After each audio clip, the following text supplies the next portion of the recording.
coisa, estado cheio, pronto para profetizar. Ele olhou para aquela mulher e disse: a partir de hoje, a farinha da panela não se acabará, e o azeite da botija nunca mais vai voltar sobre a tua vida.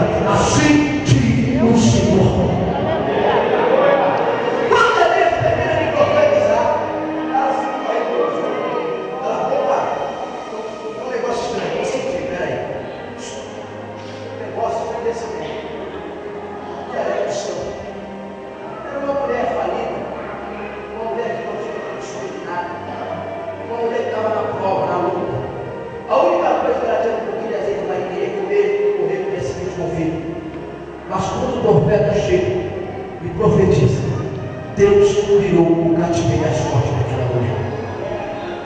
Deus está me dizendo que o teu amor por esta obra, o lavarachar, a tua sinceridade por esta obra, a Wilhelm John Nevassi, e o desejo de investimento para com esta obra, Deus me mandou dizer: se prepare para cumprir conforme uma promessa que fizeste diante do meu altar. Abaracando ré, mas sério de Omará. O Espírito Eterno me disse que eu vou lhe dizer que Deus está mudando a tua situação financeira a partir de hoje. Ele pede, gente, abra as suas mãos.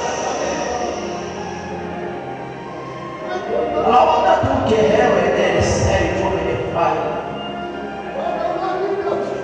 Até aqui, meu filho, o Espírito Eterno me disse que eu vou lhe dizer que eu estava tomando emprestado. Até aqui, às vezes, muitas das vezes, está precisando, dependendo de favores. Mas Deus está me dizendo que hoje está entrando com uma grande providência. Por amarachando réu, sai. Eu vejo uma papelada. Meu Deus, vou mandar a cara. Deus está dizendo que esta papelada, eu vejo a tua assinatura. Da tua assinatura eu vejo algo chegando na tua mãos. O nome de Deus sendo glorificado. O meu Deus mandou lhe dizer: fica tranquilo que eu tenho contigo, ninguém vai entrar e não vai interferir, porque é grande a obra que tem na tua vida. Só quero de modo que nós em duas situações. Primeiro, na área financeira, e segundo, ministerial. Tem alguém que não quer reconhecer o teu ministério, mas Deus está dizendo: vai ter que reconhecer. Se possível, vou tirar a noite de sono dele, mas farei um reconhecimento através da tua vida, e o meu nome será glorificado.